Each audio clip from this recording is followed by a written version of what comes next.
Hello students, good morning to all of you. I am Karamveer Yadav sir, physics faculty. Dear student, in our today lecture we discuss about some numerical problem based on work, energy and power. So बेटे numerical part को start करने से पहले मैं आपको एक बात कहना चाहूँगा. बेटे numerical से पहले हमेशा आपका जो theoretical part जो है वो आपका बिल्कुल strong होना चाहिए. ठीक है. आप देखिए जब हम इस न्यूमेरिकल्स को जब आप सोल्व करेंगे ना तो आपका कंप्लीट थ्योरेटिकल पार्ट यहाँ पे यूज होगा. आपसे ऑलरेडी मैंने बोल रखा है कि बेटे न्यूमेरिकल स्टार्ट करने से पहले आप जो भी थ्योरेटिकल पार्ट है उसको अच्छे से रिवाइज कीजिए. जो भी आपके लास्ट रिजल्ट्स बनते हैं सभी रिजल्ट्स को आप एक पेज पे अलग से नोट करके रखिए. जब आप न्यूमेरिकल करने बैठेंगे ना तो आपको बिल्कुल भी प्रॉब्लम नहीं आएगी अगर सारे रिजल्ट्स आपको ऑन टिप्स है.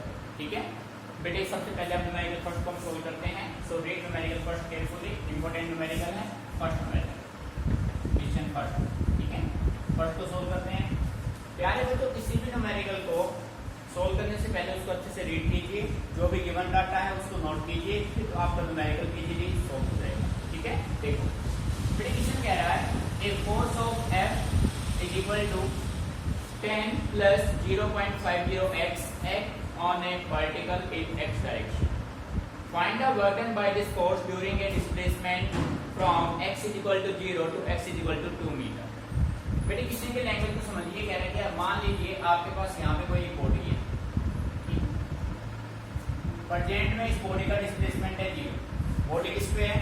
रेस्ट पे है. ठीक है, अब आपने इस बॉडी पे कुछ फोर्स एक्सर्ट किया.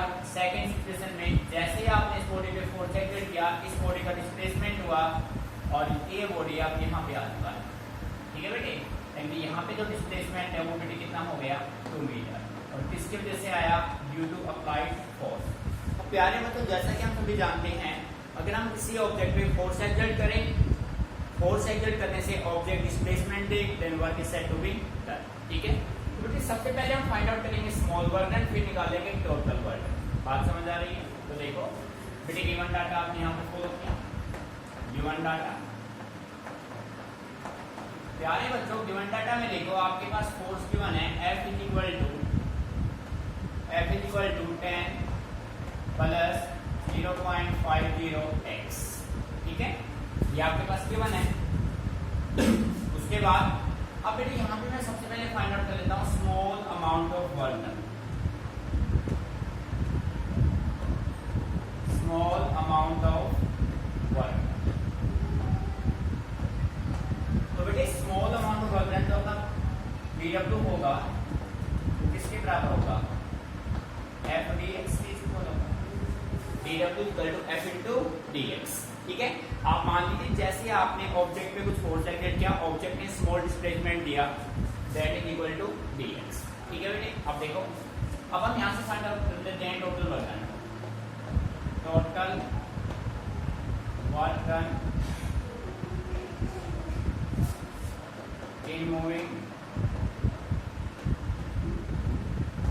in moving the particle from x is equal to 0 से x is equal to 2 metre. अब प्यारे बच्चों, जैसा कि आप सभी जानते हैं फिजिक्स में टोटल वर्क फाइंड आउट करने के लिए हम हमेशा क्या करते हैं? इंटीग्रेट. और प्रॉपर लिमिट्स आपको यहाँ पे गिवन है. तो total work done W is equal to integrate x is equal to 0 से x is equal to 2 metre. ठीक है बेटे, और किसका होगा? F into dx. तो बेटे यहाँ पे वैल्यू पुट कर दीजिए आप. W is equal to x is equal to 0, x is equal to 2.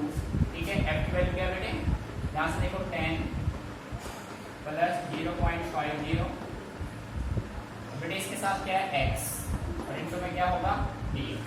ठीक है, तो आप 10 को dx से मल्टीप्लाई कीजिए, 0.5x dx को मल्टीप्लाई कीजिए. तो बेटे देखो कंप्लीट फोकस बोर्ड पे W इज इक्वल टू बेटे सेपरेट में इसको कर लेता हूँ. x is equal to 0, x is equal to 2. 10 को dx से मल्टीप्लाई किया, 10 इंटू dx प्लस का sign x is equal to 0, x is equal to 2, 0.50x into में बेटे क्या हुआ? dx. मीनिंग समझ में आ रहा है? तो बेटे देखो W is equal to integration 10 into dx का इंटीग्रेशन क्या होगा? 10x. क्या होगा भाई? 10x. लिमिट 0 से, ठीक है बेटे, x की वैल्यू 0 से 0.5 कॉमन ले लीजिए यहाँ से, 0.50 कॉमन, इंटीग्रेशन आप करेंगे x का, x इंटू डी एक्स। तो बेटे x का इंटीग्रेशन क्या होगा, एक्स स्क्वायर बाय लिमिट 0 से, बेटे आ रहा है नहीं समझ में, ठीक है। अब बेटे लिमिट कैसे अप्लाई करेंगे, लिमिट हमेशा अप्लाई होगा upper limit minus lower limit, ठीक है। तो work done is equal to 10, यहाँ से कॉमन ले सकते हैं, 10 की वैल्यू क्या पुट करेंगे, 10 यहाँ से कॉमन ले लो पहले, 10 आपने कॉमन लिया, ठीक है बेटे।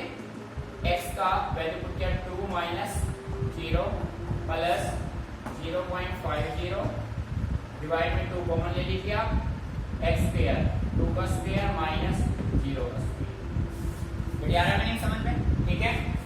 सो w इक्वल टू बेटे ये हो गया 20, ठीक है। इसको कैलकुलेट आपने किया, यहाँ से आप देखो 0.50 बाई 2 और बेटे इनटू में कितना हुआ 4, इसको आपने किया तो कितना हो गया 2 को आपने 5 से मल्टीप्लाई किया तो कितना हो गया बेटे 1, बात समझ में आ रही है, ठीक है ना भाई। 2 को आप 5 से मल्टीप्लाई करेंगे तो बेटे 1 हो जाएगा, क्योंकि अपने पास वर्क डन कितना आया भाई 21 joule, that is your required result, ठीक है। सो बेटे कंप्लीट फोकस कीजिए, मेन है आपका इंटीग्रेशन, कैसे आपको उसको सोल्व करना था, ठीक है। इंटीग्रेशन हम ऑलरेडी आपसे डिस्कस कर चुके हैं, फिर भी आपको कोई प्रॉब्लम आए तो आप मेरे से डिस्कस कर सकते हैं, अच्छे से इसको नोट कीजिए, कोई भी पॉइंट समझ में नहीं आते हैं तो आप डिस्कस करो, ठीक है। Note it down carefully. Final answer आपका होगा 21 जूल।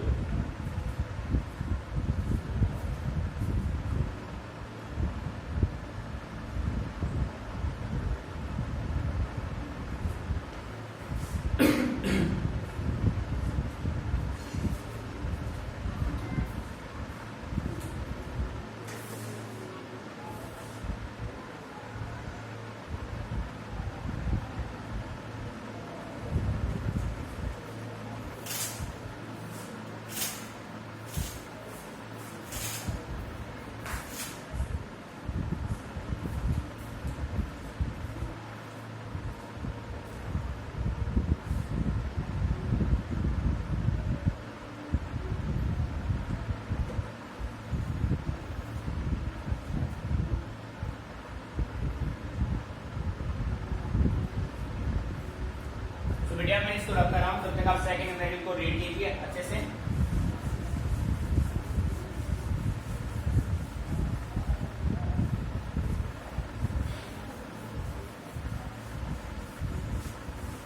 देखो बेटे second numerical solution, second given data, प्यारे बच्चों रीड कीजिए। Length of a steel wire increases by 0.5 centimeter when it is loaded with a weight of 5 kg। बेटे यहाँ पे जो weight 5 kg है वो फोर्स का काम कर रहा है, ठीक है, weight of 5 kg। Calculate force constant K of the wire and work done in stretching the wire। और बेटे इस न्यूमेरिकल में आपको ग्रेविटी की वैल्यू पुट करनी है 10 मीटर पर सेकंड स्क्वायर, ठीक है। देखो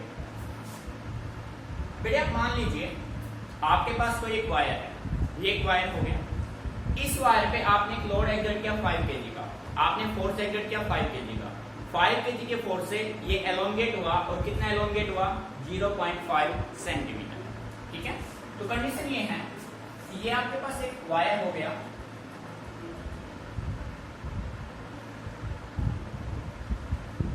बेटे ये आपके पास एक वायर हो गया, ठीक है, मैंने कहा है समझ में। अब इस वायर पे आपने कुछ फोर्स एक्सर्ट किया,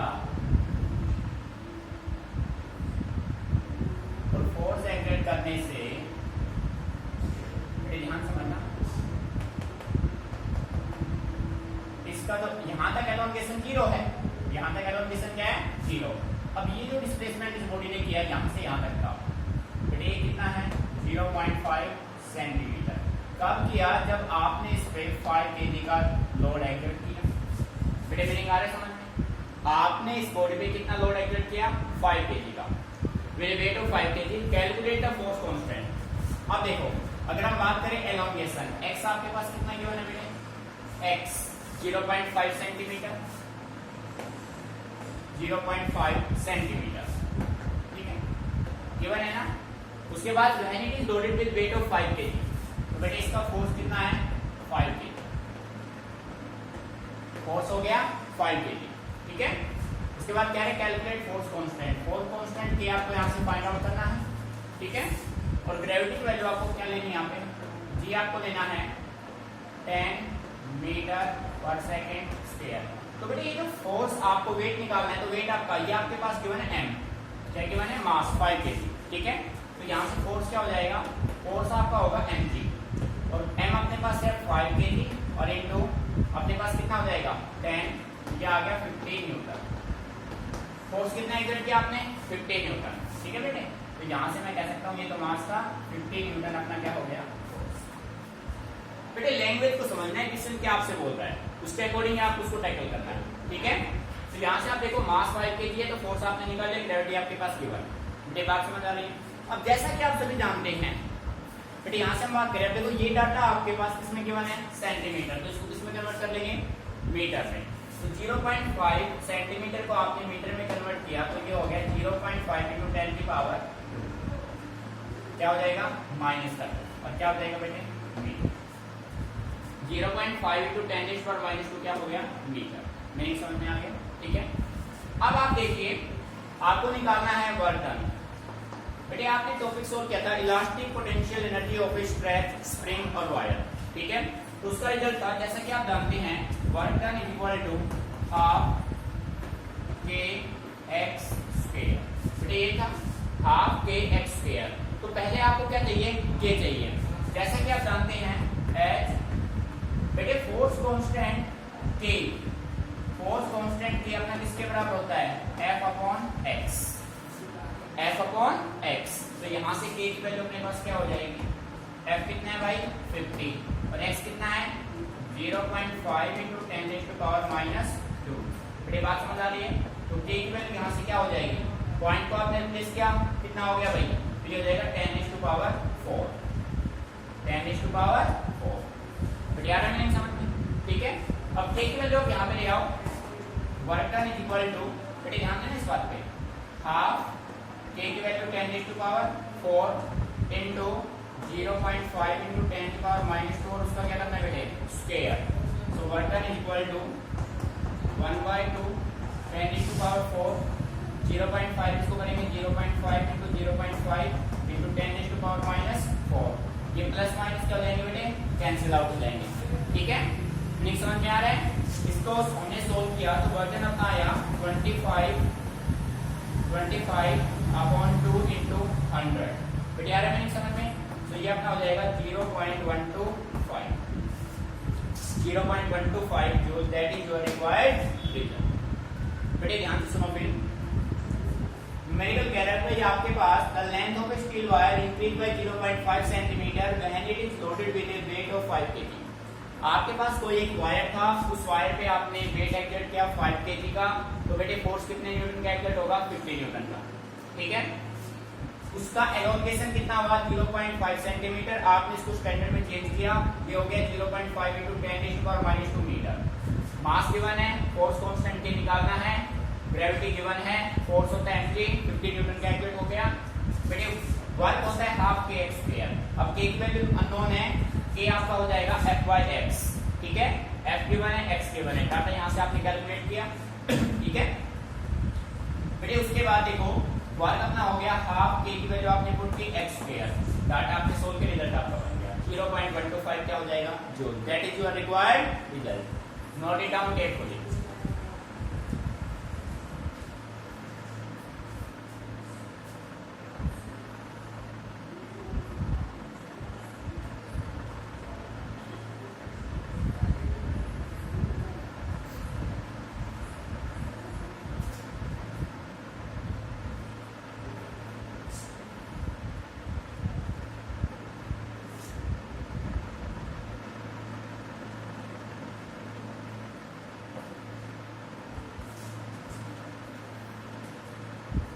Student, read numerical 3 carefully.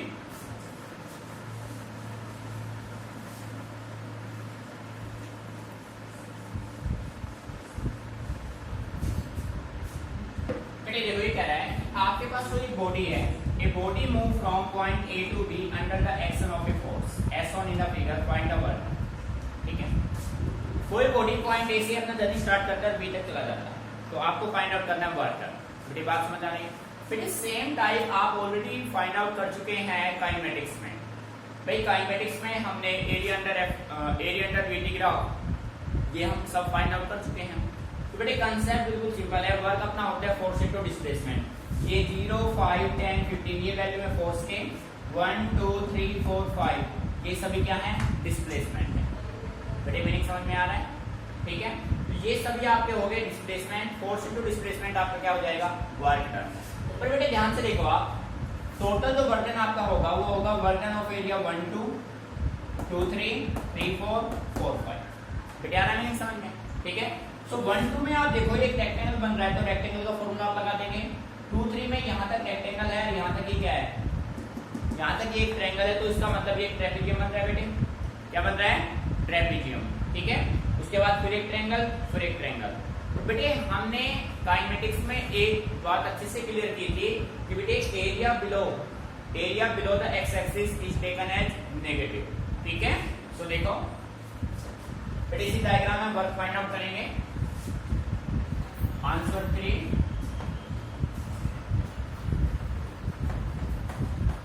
Total amount of work done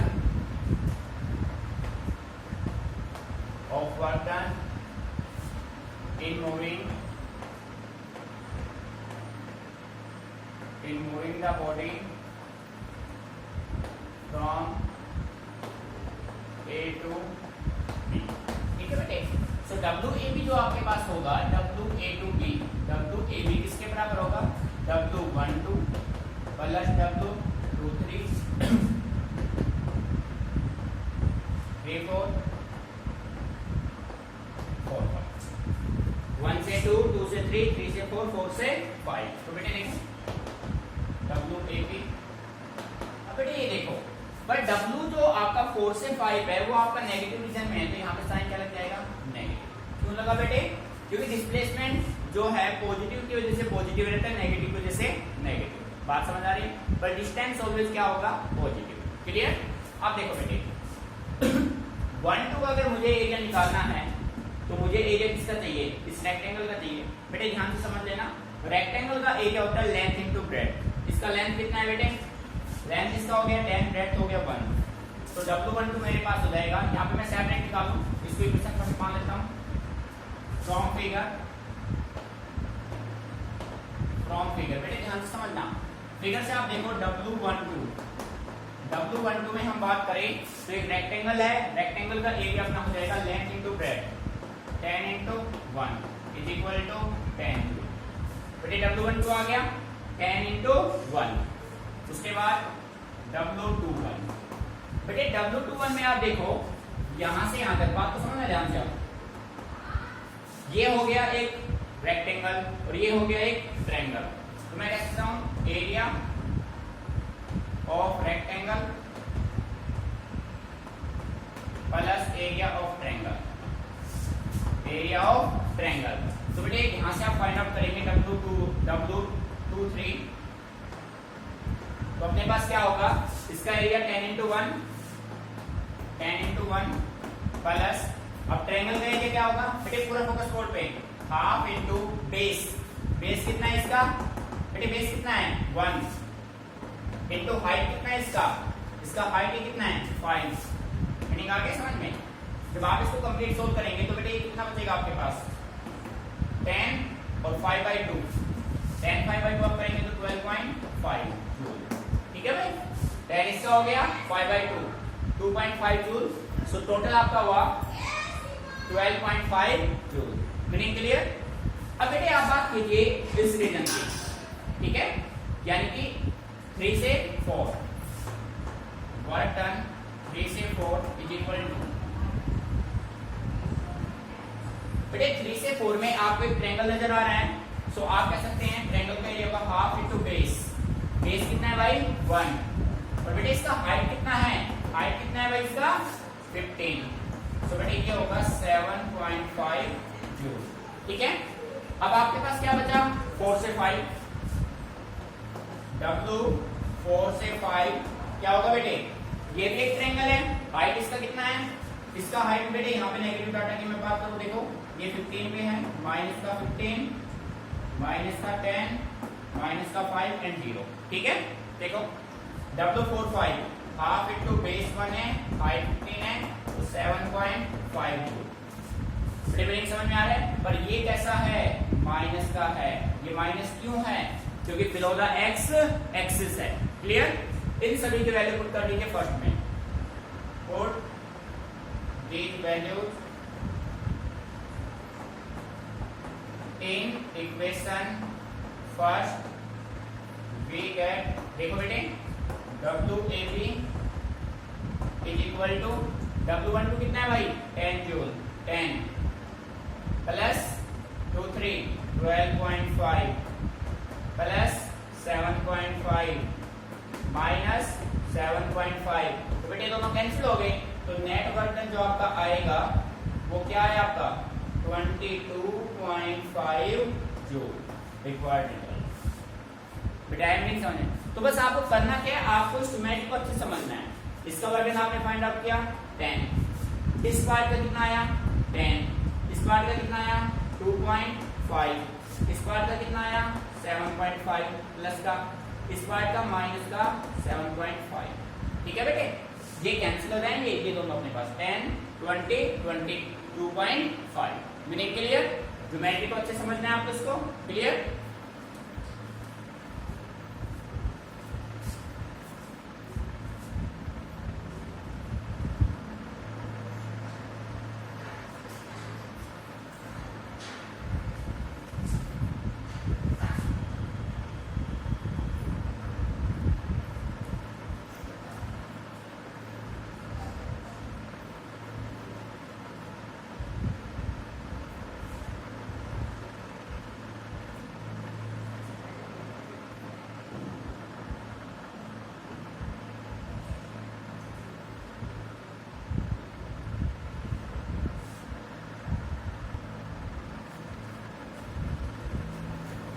rate कीजिए न्यूमेरिकल नंबर 4 को, काफी इंपोर्टेंट न्यूमेरिकल है।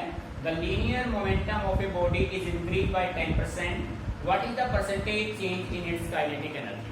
बेटे आपने एक रिलेशन स्टडी किया था, relation between linear momentum P and kinetic energy, ठीक है बेटे। जैसा कि आप सभी जानते हैं क्वेश्चन नंबर की 4 की अगर हम बात करें, देखो क्वेश्चन नंबर 4 में बेटे रिलेशन अपना ये था, and we know that kinetic energy is equal to P square by 2m, ठीक है। अब बेटे क्वेश्चन ये कह रहा है कि आपने क्या किया, किसी भी बॉडी के लीनियर मोमेंटम को 10% से इंक्रीज किया। जब आप किसी बॉडी के लीनियर मोमेंटम को 10% इंक्रीज करेंगे तो उसके काइनेटिक एनर्जी पे क्या इफेक्ट होगा, कितना चेंज होगा, ठीक है। तो देखिए बेटे ध्यान से, काइनेटिक एनर्जी अपना होता है P स्क्वायर बाय 2m। तो बेटे मैं डायरेक्टली कह सकता हूँ, यहाँ से रिलेशन में फाइंड आउट कर सकता हूँ। ये कांस्टेंट अगर मैं मान लूँ, मैं मान लेता हूँ कि काइनेटिक एनर्जी अपना डायरेक्टली प्रोपोर्शनल किसके हो गया, P स्क्वायर। ये रिलेशन यहाँ से हमने बना लिया। अब कंडीशन आप देखो, इनिशियल P कितना है बेटे, इनिशियल P1 मैंने कितना मान लिया, P मान लिया, ठीक है। फाइनल कितना हो गया, फाइनल कितने परसेंट इंक्रीज हुआ, P प्लस 10P अपॉन 100। बेटे हाँ या ना बेटे, P का कितने परसेंट, P प्लस P का, मैं लिख सकता हूँ इसको, देखो P प्लस P का 10%, एक ही बात है ना भाई। आपने मोमेंटम कितने परसेंट इंक्रीज किया, 10%। तो बेटे P प्लस P का 10% क्या होगा, तो ये सोल्व करेंगे तो 11P अपॉन कितना होगा बेटे, 10 होगा। 11 अपॉन कितना होगा, 10। सो न्यू जो मोमेंटम आपका आएगा, जो P2 आएगा फाइनल, बेटे जो न्यू मोमेंटम आपका आएगा P2 जो आएगा उसकी वैल्यू क्या होगी, 11P अपॉन क्या होगा, 10, ठीक है। नाउ इनिशियल काइनेटिक एनर्जी, उसको मैं नाम दे देता हूं K1। तो बेटे वो इनिशियल काइनेटिक एनर्जी क्या होगा, P स्क्वायर के प्रोपोर्शनल है, तो बेटे क्या हो जाएगा, P स्क्वायर, ठीक है। फाइनल काइनेटिक एनर्जी, जिसको मैं नाम दे देता हूं K2, ठीक है। तो बेटे फाइनल क्या होगा, P स्क्वायर। अब न्यू मोमेंटम क्या है भाई, तो P2 का स्क्वायर होगा, ये होगा P1 का स्क्वायर, और ये होगा P2 का स्क्वायर, P1 का square equal to P square. P2 का स्क्वायर अगर मैं करना चाहूँ तो बेटे क्या होगा 11P अपॉन 10 और इसका हम का क्या करेंगे स्क्वायर, तो बेटे ये आएगा 121P स्क्वायर बाय 100। बेटे मेरी समझ में आ रहा है? ठीक है, देखो करना कैसे है भाई, काइनेटिक एनर्जी अपना होता है P स्क्वायर बाय 2m। आपने इस 2m को कांस्टेंट मेंटेन कर लिया तो डायरेक्टली प्रपोर्शनल का साइन आपने यूज किया। इनिशियल मोमेंटम P1 आपने मान लिया P है, फाइनल मोमेंटम न्यू जो मोमेंटम आएगा P2, बेटे वो अपने पास क्या होगा, इनिशियल का कितना इंक्रीज हुआ 10%, सो P प्लस P का 10% हो गया 11P अपॉन 10। तो बेटे इनिशियल काइनेटिक एनर्जी K1 आपका होगा P1 का स्क्वायर, रिलेशन से P1 का स्क्वायर मींस P का square. Final kinetic energy P2 का स्क्वायर, P2 की वैल्यू बेटे क्या आपके पास 11P अपॉन 10, सो 121P स्क्वायर अपॉन क्या आएगा 100। मीनिंग यहां तक क्लियर? सो अब बात करेंगे change in kinetic energy. Change in kinetic energy, और बेटे इसका फॉर्मूला होगा K2 minus K1 bye K1। ठीक है, ये अपना फॉर्मूला होता है फाइंड आउट करने का। बेटे K2 की वैल्यू कितनी है, K2 आपका है 121P square by 100 minus P square bye K1 कितना है अपना P स्क्वायर। ठीक है बेटे, जब आप इसको सोल्व करेंगे 121P square minus 100P square divided by क्या आएगा बेटे 100P स्क्वायर। ठीक है भाई, मल्टीप्लाई हो जाएगा। सो बेटे यहां से देखो ये हो गया 21P स्क्वायर बाय क्या बचा 100P स्क्वायर। P स्क्वायर से P स्क्वायर कैंसिल किया, आपके पास आ गया 21/100। ठीक है, अब बेटे परसेंटेज इंक्रीज की अगर मैं बात करूं, परसेंटेज इंक्रीज, तो आप कहेंगे 21/100 और बेटे परसेंटेज के लिए क्या आएगा 100, तो आप कह सकते हैं 21%। That is your required result. बेटे यदि आप किसी बॉडी के लीनियर मोमेंटम को 10% से इंक्रीज करेंगे तो उसका काइनेटिक एनर्जी कितना इंक्रीज होगा 21% होगा। मीनिंग समझ में आ रहा है? ठीक है, clear? Any problem? Note it down carefully.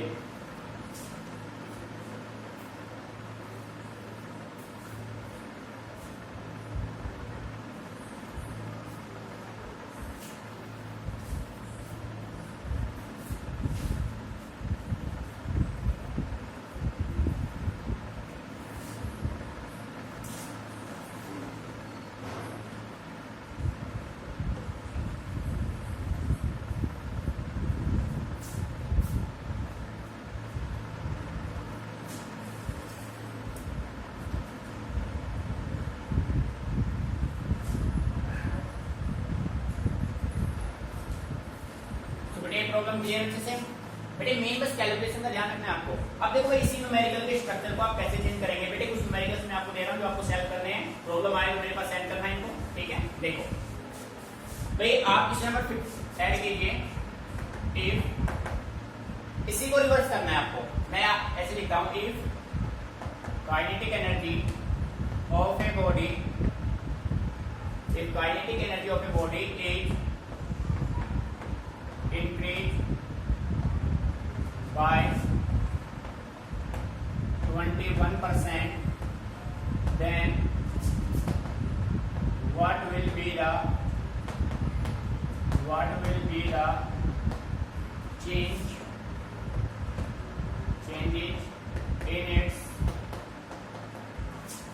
in its linear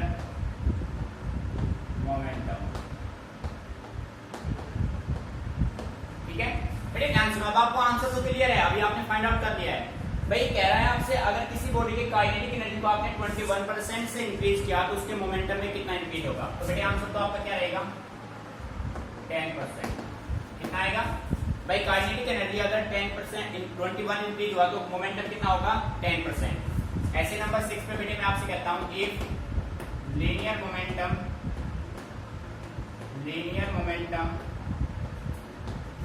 of a body decrease by 10%, then what will be the